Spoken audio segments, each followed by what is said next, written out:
Yo, what's going on, guys? It's Houston Sports Type back in the video today, and today the Houston Texans beat the Tennessee Titans in overtime, 19-16. And this one, as a Texans fan, was a real stress to watch.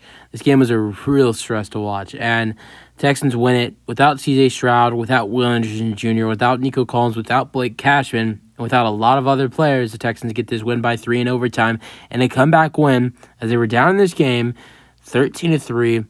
They were also down in the fourth quarter, 16-9. But still, the Texans get the win, 19-16. Fairbairn saves the day. The Texans, until they tied the game at 16, could not put the ball in the end zone. So it was up to Fairbairn to score or to hit 4 field goals in this game, 2 from 50 plus, and including the game-winning field goal in overtime at the last second, which scared the death out of me because if that field goal doesn't go in, it's a tie ball game. It ends in a tie since it was overtime. Last second of overtime, the game was tied, and that would have been terrible for a couple reasons. Texans' playoff hopes definitely would be better with a tie than compared to a loss. Number two, I also hate ties in the NFL. I think it's a stupid rule, and I don't know. But it is what it is, and. Also, that right there, the Texans, if they tie, obviously, a loss would be way worse for the Texans with playoff hopes. But at 7-6-1, if that kick doesn't go in from 54 yards for Fairbairn, the Texans probably their playoff hopes crash. Obviously, if you win out, you definitely would have a chance to make it to the playoffs, but that field goal kick might have saved the Texans' season right there. But the Texans get the win 19-16. If you look at it now, Jags are 8-6 after their Sunday Night Football loss 23-7 to the Ravens today. Obviously, the Jags hold the tiebreaker because of their win over the Texans a couple weeks ago. So both teams 8-6. Jags are still winning the division right now. But Trevor Lawrence is in concussion protocol. Next week, Jags are playing a red-hot Tampa Bay Buccaneers, who Baker Mayfield just threw like 481 passing yards a day for 4 touchdowns. So, and that's in Tampa too. So who knows? I think Tampa very well could beat the Jaguars, and then the Texans play the Browns, another team who's playing great football right now.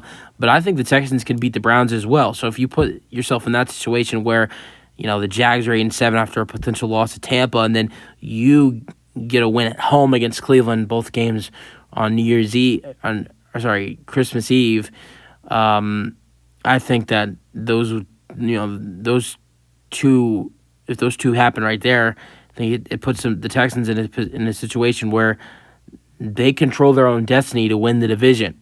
If Tampa beats Jacksonville next week, and then Houston's able to get the win over Cleveland, but I think for that to, obviously, Case Keenum played a great game today, but if you want to beat Cleveland, and a red-hot Cleveland team, might add, I think C.J. Stroud needs to get back this next week, which I think C.J. Stroud will probably be good enough to go on Sunday when the Texans play the Browns, but we'll see. But let's talk about this game. Texans win 19-16.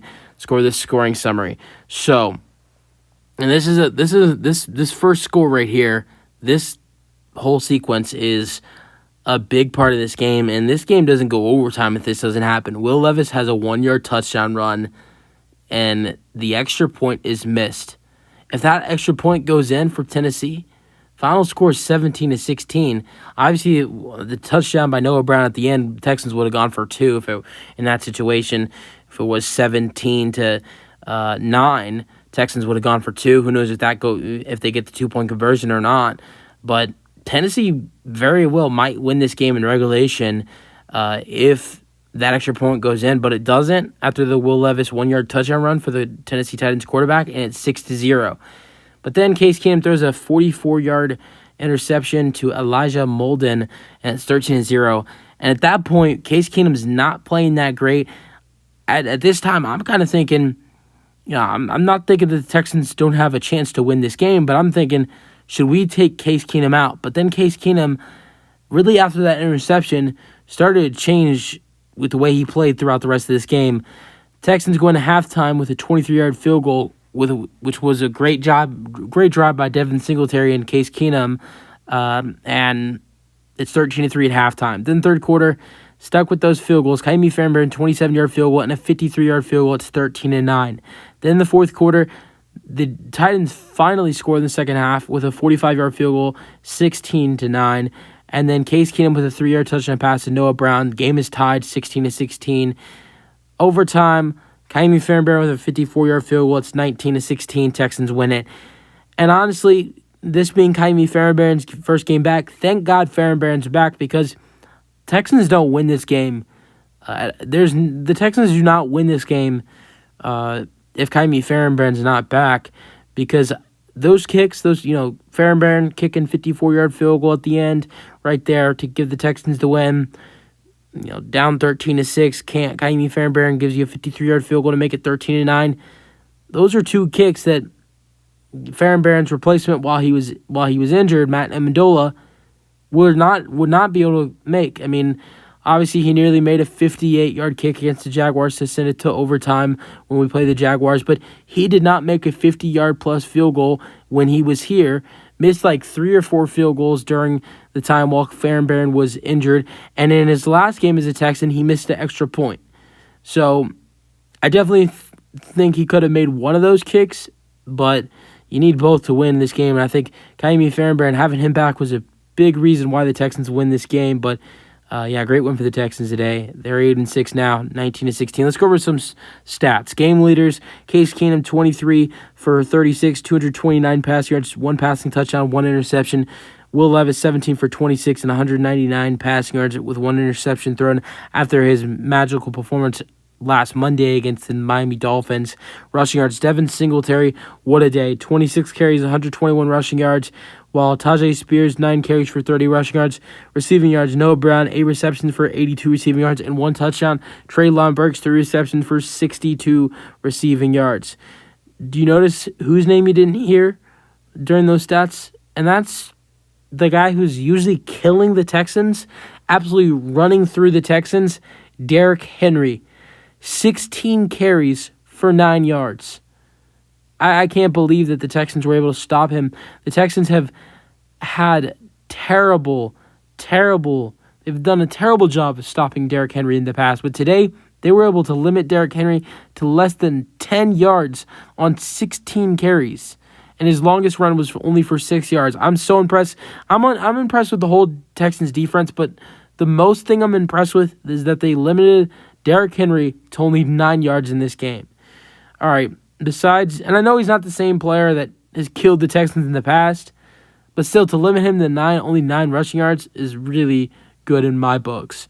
All right, besides Noah Brown with 82 receiving yards, someone else who saved the Texans season today, you talk about Case Keenum, talk about Ka'imi Fairbairn, but Dalton Schultz. He made an incredible catch on that last drive when the Texans tied it with a touchdown, the Texans' last drive in regulation. It was a catch that Case Keenum nearly threw his second interception of the day, but Dalton Schultz ripped it out of the defender's hands to make it a catch inside the 5-yard line, which really should have and could have been the game-sealing interception. But Dalton Schultz made an incredible play, and I believe that was a 19-yard reception, which was his longest of the day, to give the Texans, ultimately set them up to tie the game with a touchdown, which they threw a touchdown to Noah Brown. All right. Besides Noah Brown and Dalton Schultz, you have Devin Singletary with 4 receptions for 49 receiving yards. So on total, he has a 170-yard day. Robert Woods with 3 receptions for 30 receiving yards. Brevin Jordan, 1 reception for 14 receiving yards. And that was it. John Mechie had 1 receiving yard. How about former Houston Texan Chris Moore with 3 receptions for 39 receiving yards? You got a lot of familiar faces on this Tennessee Titans team on the offense. I don't know about the whole team, but on the offense, you have a lot of familiar Houston Texans. You got Chris Moore and DeAndre Hopkins as the 2 wide receivers. And then you have Tim Kelly, the Titans offensive coordinator, who was the Houston Texans offensive coordinator as well. All right, fumbles in this game. Case Keenum fumbled in this game, but it was recovered by Steven Sims.